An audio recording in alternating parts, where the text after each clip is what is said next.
बिहार चुनाव 2025 अपना हक अपनी आवाज। बिहार जिसमें अगले 2-3 महीने में चुनाव होने वाला है, चुनाव विधानसभा का, चुनाव 13 करोड़ बिहारियों के भविष्य का, चुनाव 13 करोड़ बिहारियों के जीवन में परिवर्तन का। जैसा कि आपको मैंने बताया कि ये जो चुनाव है वो काफी अहम होने वाला है, वो इसलिए क्योंकि इस चुनाव से ऐसी उम्मीद की जा रही है कि कई सारी चीजें शायद बदल सकती हैं। दोस्तों, देखना होगा कि क्या वाकई में चीजें बदलती हैं या फिर कहानी वही ढाक के पात। दोस्तों, मैं उसके बारे में बात करूं और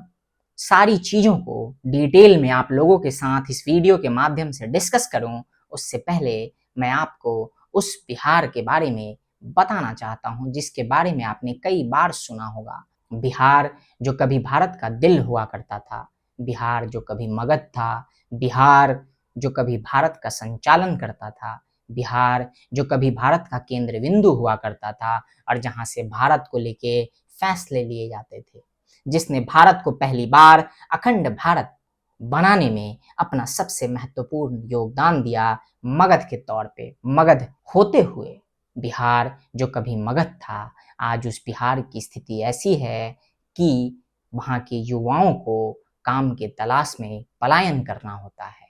वहाँ के लोग आज भी कई सारी मूलभूत सुविधाओं से वंचित हैं। वो बिहार जहाँ के लोग आज भी गरीबी की मार झेल रहे हैं। वो बिहार जिस राज्य को आज के इस नए भारत में बीमारू राज्य कहा जाता है, वो बिहार जो बदलावों की उम्मीद से जुड़ा हुआ है, जो ये उम्मीद करता है कि कभी उसका भी समय बदलेगा, लेकिन वाकई में ऐसा होगा या नहीं ये तो अब समय बताएगा दोस्तों। क्योंकि कहते हैं कि समय सब कुछ तय करता है और सब कुछ समय पे ही होता है। तो वो देखने की बात है कि आखिर 2025 का जो चुनाव है, क्या वो वाकई बिहार के उस समय के आगमन की घड़ी है या फिर वही कहानी एक बार वापस से दोहराई जाएगी, जिसमें नेताओं के वादे होंगे लेकिन वो हकीकत से कोसों दूर होंगे,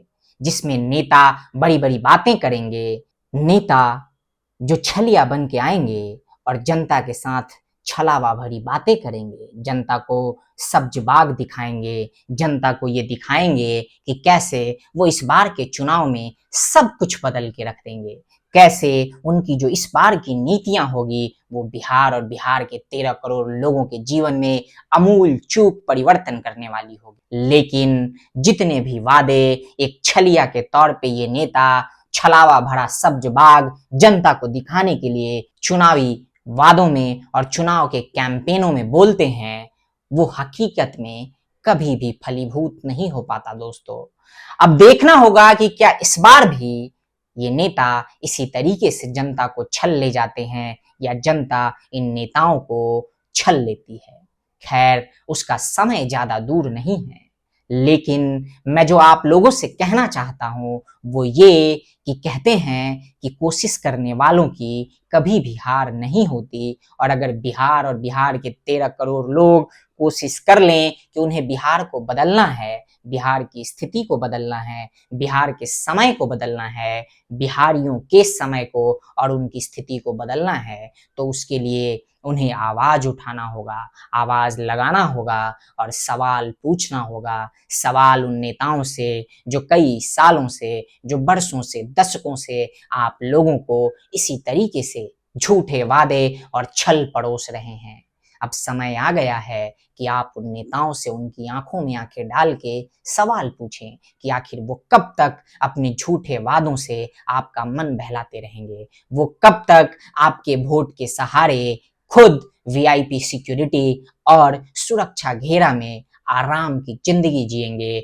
और उनके बाल बच्चे लंदन, यूएस, हार्वर्ड इन जैसे यूनिवर्सिटीज में जाके पढ़ाई करेंगे। दोस्तों, समय आ गया है सवाल पूछने का। अब ये आपके ऊपर है कि आप वाकई सवाल पूछना चाहते हैं या नहीं, या फिर सिर्फ उन नेताओं के द्वारा कही बातों को स्वीकार कर लेना चाहते हैं अक्षरशः, जो कुछ भी वो कहते हैं उसको हूबहू मान लेना चाहते हैं। दोस्तों, हमने देखा है कि किस तरीके से जो नेता हैं वो हर बार ये वादा करते हैं कि हर हाथ को काम, हर हाथ को कलम, शिक्षा का वादा, रोजगार की गारंटी, लेकिन ऐसा होता बिल्कुल नहीं है। दरअसल बिहार और बिहार के लोगों को उस जद्दोजहद को झेलना पड़ रहा है जिसमें हर परिवार का एक बिहारी अपने घर से, अपने राज्य से, अपनी मातृभूमि और जन्मभूमि से पलायन करने को विवश है। वो पलायन जो उसके परिवार को तकलीफ देती है, वो पलायन जो उसे दूर के प्रांतों में, दूर के राज्यों में तकलीफ, शोषण, लाचारी और आत्म स्वाभिमान, इन सब से समझौता करके जीने का एक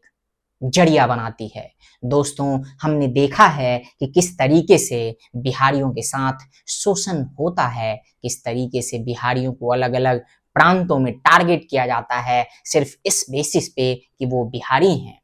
लेकिन मैं ये सारी चीजें यहाँ विक्टिम कार्ड खेलने के लिए नहीं बता रहा, क्योंकि कहते हैं कि विक्टिम कार्ड खेलने से आपके दर्द को सिर्फ और सिर्फ हास्यास्पद बनाया जा सकता है, उसको मिटाया नहीं जा सकता या उस पर मरहम नहीं लगाया जा सकता। दोस्तों, अगर आप चाहते हैं, बिहार के लोग चाहते हैं कि उनके इन दर्दों को, उनके इन घावों को वाकई में मरहम लगाने का काम किया जाए या उस पर मरहम लगे, तो उन्हें विक्टिम कार्ड खेलना बंद करना होगा और खुद के लिए आवाज उठाना होगा, खुद के लिए लड़ना होगा। उन नेताओं से सवाल पूछना होगा जो इस बार आपके पास अपने झूठे वादे लेके वोट मांगने जाएंगे। उनसे पूछिए, उनकी आंखों में आंखें डाल के, चाहे वो किसी भी पार्टी के हों, चाहे वो किसी भी पार्टी से आते हों, किसी भी जगह से आते हों, या फिर किसी भी तरीके के वादे को लेके आते हों, उनसे कहिए कि आखिर उन्होंने इतने साल तक ये सारी चीजें क्यों नहीं की, ये बदलाव क्यों नहीं किया, ये काम क्यों नहीं किए,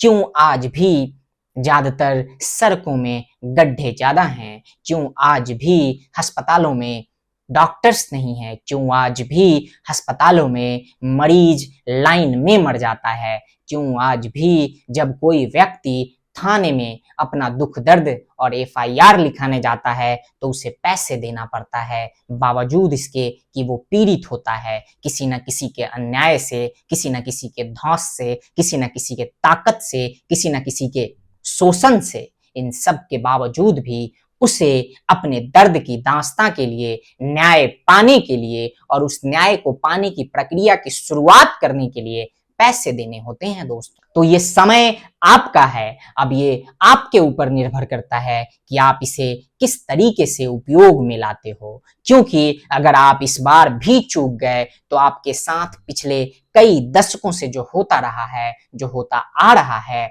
वो फिर से क्रमशः यूं ही चलता रहेगा। और अगर आप चाहते हैं कि आपका विक्टिम कार्ड खेलना बंद हो और वाकई में बिहार के लोगों की स्थिति में परिवर्तन हो, तो आपको सवाल पूछना होगा, आपको ये पूछना होगा इन नेताओं से कि आखिर इन्होंने अभी तक आपको क्या दिया, आखिर इन्होंने वो व्यवस्था आपको क्यों नहीं दी जिसके वजह से आपके परिवार के सदस्यों को पलायन ना करना पड़े, आखिर इन्होंने वो व्यवस्था आपको अस्पतालों में क्यों नहीं दी जिसके वजह से आपके परिवार को लाइन में लग के अपना दम ना तोड़ देना पड़े, आखिर इन्होंने वो व्यवस्था आपको क्यों नहीं दी जिसके वजह से किसी थाने में आपको अपने खिलाफ हुए जुर्म की रपट लिखाने के लिए पैसे देने पड़े। दोस्तों, इस तरीके की जो समस्याएं हैं वो काफी लंबी है उनकी लिस्ट, लेकिन समाधान कोई नहीं दिखाई पड़ता। अब ये आपके ऊपर है कि वाकई आप उस समाधान को चाहते हैं या नहीं चाहते, अपने लिए, अपने परिवार के लिए, अपने आने वाले पीढ़ियों के लिए, अपने बच्चों के लिए। किसी भी इंसान की परिस्थिति तब तक नहीं बदलती जब तक कि वो खुद उस परिस्थिति को बदलने का सामर्थ्य नहीं करता, उस परिस्थिति को बदलने की कोशिश नहीं करता। दोस्तों, अब ये तय आपको करना है कि आप बिहार के भविष्य को किस दिशा में मोड़ना चाहते हैं और इसे कहाँ ले जाना चाहते हैं। चुनाव आ गया है और कहते हैं कि लोकतंत्र में चुनाव ही एक ऐसा माध्यम है जो जनता को बदलाव लाने की शक्ति और सामर्थ्य देता है। तो ये मैं आप पे छोड़ता हूँ कि आप वाकई बदलाव लाना चाहते हैं या फिर उसी अवस्था को बनाए रखना चाहते हैं। लेकिन मैं जाते जाते आप सबसे एक चीज जरूर कहना चाहूंगा, और वो ये कि बदलाव संभव है, बदलाव हो सकता है और बदलाव जरूरी भी है, लेकिन उसके लिए आपको आवाज उठाना होगा, उसके लिए आपको सामर्थ्य करना होगा, उसके लिए आपको प्रयास करना होगा, उसके लिए आपको अपने सैलो थॉट्स से ऊपर उठना होगा, जिसमें आप जाति पाति और भी कई तरह की चीजों को सोच के और वो निर्णय नहीं ले पाते, या जो निर्णय लेते हो वो हमेशा गलत साबित होता रहा है। तो ये सारी चीजें आपको देखनी होंगी, आपको सोचना होगा। बाकी दोस्तों, मैं जाते जाते बस इतना ही कहना चाहूंगा कि इस बार का जो चुनाव है, बिहार विधानसभा का चुनाव, काफी अहम है और इस चुनाव में आप लोग इसे ऐसे समझिए, या इस चुनाव में आप अपनी भागीदारी को कुछ इस तरीके से बनाइए कि ये चुनाव वादों का नहीं बल्कि बदलाव के लिए साबित हो। अपनी भागीदारी को आपको ऐसे निभाना होगा, आपको अपने निर्णयों को कुछ इस तरीके से लेना होगा कि ये चुनाव वादों का नहीं बल्कि बदलाव का चुनाव हो। ये चुनाव व्यवस्थाओं को बनाए रखने का नहीं बल्कि नए व्यवस्थाओं को नया आयाम देने का चुनाव हो। ये चुनाव आपकी स्थिति को बदलने का हो, ये चुनाव बिहार को बदलने का हो, क्योंकि ये चुनाव बदलाव का है और बदलाव के लिए हमें अपनी आवाज़ बुलंद करनी होगी। तो दोस्तों, मिलते हैं अगले वीडियो में, तब तक के लिए जय हिंद, जय भारत, नमस्कार।